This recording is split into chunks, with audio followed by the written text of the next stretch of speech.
मैं सारिका आज आपके लिए लेकर आई हूँ एक नया टॉपिक जो है मौलिक कर्तव्य यानी फंडामेंटल ड्यूटीज़। ये जो टॉपिक है ये एग्ज़ाम पॉइंट ऑफ व्यू से बहुत इम्पॉर्टेंट है, क्योंकि आपने देखा होगा जितने भी पिछले कई वर्षों में एग्ज़ाम हुए हैं उनमें इससे रिलेटेड क्वेश्चन ज़रूर पूछे गए हैं। फ्रेंड्स, आपको मैं एक और बात बता दूं, जो इंडियन कॉन्स्टिट्यूशन है उससे रिलेटेड मैंने बहुत सारी वीडियोज़ बनाई हैं। अगर आपने अभी तक वो वीडियोज़ नहीं देखी हैं तो प्लीज़ प्लेलिस्ट में जाकर आप उसे देख सकते हैं। और अगर आपको मेरा ये वीडियो पसंद आता है तो उसे लाइक व सब्सक्राइब जरूर करिएगा।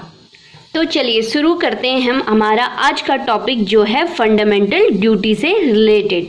जो भारत का संविधान है उसके भाग 4 क में यानी भाग 4 जो पार्ट 4 है उसके पार्ट 1 में क्या किया गया है, मौलिक कर्तव्यों को रखा गया है, फंडामेंटल ड्यूटीज़ को रखा गया है और आर्टिकल 51 पार्ट ए में रखा गया है। यानी संविधान के भाग 4 क और आर्टिकल 51 क में मौलिक कर्तव्यों का उल्लेख किया गया है।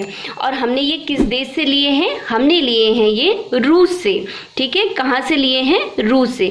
फ्रेंड्स, मैं आपको यहाँ पे बता दूं कि अब तक हमने व्यक्तियों और नागरिकों के मौलिक अधिकारों के बारे में पढ़ा और राज्य को दिए गए नीति निर्देशक तत्वों के बारे में पढ़ा, लेकिन अब हम समस्त भारतीय नागरिक अपने फंडामेंटल ड्यूटीज़ के बारे में हमें पढ़ना पड़ेगा और हमें पता भी होना चाहिए। इसीलिए एग्ज़ाम में इसको इम्पॉर्टेंट बनाया गया है, क्योंकि प्रत्येक नागरिक को अपनी फंडामेंटल ड्यूटीज़ के बारे में पता होना चाहिए। अगर हम मूल संविधान की बात करें तो हमारे मूल संविधान में मौलिक कर्तव्यों का उल्लेख नहीं किया गया था। आपने देखा होगा कि जो हमारा मूल संविधान था इसमें किसी प्रकार के मौलिक कर्तव्य का उल्लेख नहीं किया गया था। और जितनी भी लोकतांत्रिक जो कंट्रीज़ हैं, जो डेमोक्रेटिक कंट्रीज़ हैं, उनमें अभी तक मौलिक कर्तव्यों का जो उल्लेख है बहुत कम मिलता है। लेकिन जो समाजवादी देश हैं यहाँ पर मौलिक अधिकार के साथ साथ मौलिक कर्तव्य भी दिए जाते हैं। जब हमारे देश में आपातकाल लगा था 1975 के अराउंड, 1975 में जब आपातकाल लगा था उस समय हमें महसूस हुआ, यानी सरकार को, देश को महसूस हुआ कि नागरिकों के कुछ मौलिक कर्तव्य भी होने चाहिए। क्योंकि उस समय अगर आप देखेंगे तो नागरिकों में एकता की कमी देखी गई। लोग राष्ट्रीय ध्वज का सम्मान नहीं करते थे, सार्वजनिक संपत्ति को नुकसान पहुंचाते थे, जो भाईचारा है उसमें कमी देखी गई। यानी बहुत सारी ऐसी चीज़ें थी जो उस समय पता चली कि हमें वास्तव में अपने कॉन्स्टिट्यूशन में फंडामेंटल ड्यूटीज़ को लाना चाहिए। तो इसीलिए इसी क्रम में अगर हम देखेंगे तो कांग्रेस ने, जो उस समय हमारी कौन सी पार्टी थी सरकार में, कांग्रेस पार्टी थी, तो कांग्रेस ने 1976 में स्वर्ण सिंह समिति का गठन किया। कब किया, 1976 में स्वर्ण सिंह समिति का गठन किया। अब स्वर्ण सिंह समिति का गठन ही इसलिए किया गया था कि वो जो हमारा संविधान है उसमें हम फंडामेंटल ड्यूटीज़ को जोड़ सकें। इसके बाद स्वर्ण सिंह समिति ने अपनी रिपोर्ट प्रस्तुत करी, जिसके आधार पर हमारा 42वां संवैधानिक संशोधन 1976 किया गया और उस समय जोड़े गए 10 मूल कर्तव्य यानी 10 फंडामेंटल ड्यूटीज़ जो हैं आप हमारे संविधान में जोड़ी गई। और इसके लिए एक अलग सा भाग था और अलग आर्टिकल था।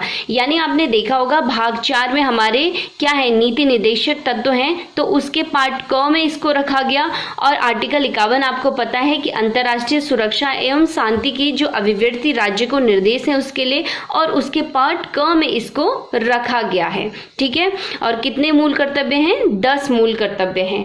तो इसके आधार पर नागरिकों को कहा गया कि नागरिकों को अपने अधिकारों के प्रयोग के अलावा अपने कर्तव्यों को निभाना भी आना चाहिए। इसी उद्देश्य से हमने क्या करा, संविधान में 42वां संवैधानिक संशोधन 1976 लाया गया और कितने मूल कर्तव्य जोड़े गए, 10 मूल कर्तव्य जोड़े गए। अगर हम मूल संविधान की बात करें, जैसे कि मैंने आपको बताया, तो उसमें फंडामेंटल ड्यूटीज़ का उल्लेख नहीं है। अब 86वां संवैधानिक संशोधन 2002 हुआ। कौन सा हुआ? 86वां संवैधानिक संशोधन 86 कॉन्स्टिट्यूशनल अमेंडमेंट 2002। जब ये हुआ तो एक और फंडामेंटल ड्यूटी संविधान में जोड़ी गई और वर्तमान में कितने फंडामेंटल ड्यूटी संविधान में हो गई हैं? 11। ठीक है, कितने हो गए हैं? 11। तो अभी हम आगे देखेंगे कि हमारे वो 11 के 11 मौलिक कर्तव्य कौन से हैं, क्योंकि अभी आपको लग रहा होगा कि हमें इसे याद करने की क्या जरूरत है, लेकिन इनसे भी बहुत सारे क्वेश्चन पिछले कई सालों से बनने लगे हैं। तो हमें कम से कम एक भारतीय होने के नाते, एक भारतीय नागरिक होने के नाते हमें अपनी फंडामेंटल ड्यूटीज पता होनी चाहिए। यानी कभी भी हम गलती से ऐसा कोई काम न करें जो हमारे फंडामेंटल ड्यूटी से बाहर जाता होगा। तो फ्रेंड्स, हम देखते हैं हमारी 11 फंडामेंटल ड्यूटीज कौन सी हैं। लेकिन उससे बताने से पहले मैं आपको यहाँ पे और 3 बातें बता दूं कि जो स्वर्ण सिंह समिति थी, स्वर्ण सिंह समिति ने 10 मौलिक कर्तव्यों की बात की है, लेकिन उन्होंने 3 मौलिक और कर्तव्यों की बात की थी, जिसमें उन्होंने पहले कहा था कि यदि कोई व्यक्ति अपने मौलिक कर्तव्यों का पालन नहीं करता है तो संसद उसको क्या कर सकती है? दंड दे सकती है। यानी संसद ऐसा कोई प्रावधान ला सकती है कि उस व्यक्ति को, उस नागरिक को आर्थिक दंड या सजा दी जा सके। दूसरा, स्वर्ण सिंह समिति ने कहा था कि जो अदालत है वो इसमें इंटरफेयर नहीं करेगी, यानी अदालत द्वारा किसी प्रकार का दंड नहीं दिया जाएगा अगर कोई नागरिक अपने फंडामेंटल ड्यूटीज नहीं मानता है। तीसरा, स्वर्ण सिंह समिति ने कहा था कि जो टैक्स है, टैक्स देना भी नागरिक का मूल कर्तव्य यानी फंडामेंटल ड्यूटी होगी। लेकिन ये तीनों बातें कांग्रेस सरकार ने नहीं मानी। ठीक है, ध्यान रखिएगा, जो ये तीनों बातें थी कांग्रेस सरकार द्वारा नहीं मानी गई। जो मानी गई और जो वर्तमान में हमारी फंडामेंटल ड्यूटी हैं वो हम देखेंगे। जैसे हम फंडामेंटल ड्यूटीज पढ़ेंगे हम इसमें अपने कीवर्ड्स देखेंगे, क्योंकि बहुत ज़्यादा हैं और हम कीवर्ड से इसको एग्जाम में कैसे याद रखेंगे वो देखेंगे। ठीक है, तो हमारी जो पहली फंडामेंटल ड्यूटी वो है प्रत्येक नागरिक का कर्तव्य होगा। ठीक है, ये सारी ड्यूटीज नागरिकों के लिए है। मैं बहुत बार बोल रही हूँ क्योंकि ये विदेश से आए जो व्यक्ति होते हैं उनके लिए नहीं होती है, ये केवल भारतीय नागरिकों के लिए है। कहा गया है कि प्रत्येक नागरिक का कर्तव्य होगा कि वह अपने संविधान का पालन करे। ठीक है, ये क्या है? कीवर्ड है, संविधान का पालन करें और उनके आदर्शों, संस्थाओं, राष्ट्र ध्वज और राष्ट्रगान का आदर करें। तो जो हमारी फंडामेंटल ड्यूटी है इसमें कहा गया है कि हम संविधान का पालन करें, राष्ट्रध्वज और राष्ट्रगान का आदर करें। ठीक है, तो आपको सिंपली इसको याद रखना है, संविधान का पालन, राष्ट्रध्वज और राष्ट्रगान का सम्मान करें, आदर करें। ठीक है, दूसरा है स्वतंत्रता के लिए हमारे राष्ट्रीय आंदोलन, जो नेशनल मूवमेंट हुआ था। ठीक है, स्वतंत्रता के लिए हमारे राष्ट्रीय आंदोलन को प्रेरित करने वाले उच्च आदर्शों को हृदय में संजोए रखें और उनका पालन करें। यानी जब हमारा राष्ट्रीय आंदोलन हुआ उस समय के जो उनके आदर्श थे हम उनको आज बुरा नहीं बोल सकते हैं। ठीक है, उनका हम पालन करेंगे। जो भी हमारे उस समय के आदर्श थे, सत्य, अहिंसा, भाईचारा, भ्रातृत्व, एकता, ये सारी चीजें क्या थे? ये हमारे आदर्श थे और जिससे हमने स्वतंत्रता प्राप्त की। तो उस समय हमारे ये नेशनल मूवमेंट के क्या थे? आदर्श थे, कुछ सिद्धांत थे। ठीक है, तो इसका कीवर्ड क्या होगा? राष्ट्रीय आंदोलन के सिद्धांत। ठीक है, नेक्स्ट है तीसरी जो हमारी फंडामेंटल ड्यूटी है वो है भारत की संप्रभुता, एकता और अखंडता की रक्षा करें। ठीक है, ये इसके तीनों कीवर्ड हैं, संप्रभुता, एकता और अखंडता। और जो हमारी ये फंडामेंटल ड्यूटीज हैं हम इनको क्रम से याद करेंगे, क्योंकि एग्जाम में बहुत बार क्वेश्चन आता है कि निम्नलिखित में से कौन सा हमारी 7वीं ड्यूटी है, यानी हमारा जो 7वां मौलिक कर्तव्य है वो कौन सा है। तो अगर आप सीरियल वाइज इसे नहीं याद करेंगे तो आपको पता नहीं चलेगा ना कि हमारी 7वीं जो ड्यूटी है वो कौन सी है, तो सीरियल यही रहेगा। ठीक है, नेक्स्ट है चौथा है देश की रक्षा करें और आह्वान किए जाने पर राष्ट्र की सेवा करें। इसमें 2 कीवर्ड हैं, देश की रक्षा करें और राष्ट्र की सेवा करें। ठीक है, आह्वान किए जाने का मतलब है जैसे कोई स्थिति हो, युद्ध की स्थिति हो, वर्तमान समय में अगर आप देखें तो कोरोना जैसी महामारी से जैसे पूरा विश्व जूझ रहा है इस समय, तो वो भी राष्ट्र की एक सेवा है। जब बुलाया जाए तो हमें क्या करनी है? राष्ट्र की सेवा करनी है। 5वां है भ्रातृत्व की भावना का निर्माण करें व महिलाओं का सम्मान करें। इसमें 2 कीवर्ड हैं, एक तो ब्रदरहुड है और दूसरा है महिलाओं का सम्मान करना यानी डिग्निटी ऑफ वुमेन। तो 5वां जो है मौलिक, बहुत बार पूछा जाता है कि भ्रातृत्व की भावना का विकास हमारी कौन सी फंडामेंटल ड्यूटी करती है, तो वो कौन सा है? 5वां। साथ ही साथ क्या है? महिलाओं का सम्मान करें। जो 6वां हमारा मौलिक कर्तव्य है वो है हमारी सामासिक, ठीक है, सामासिक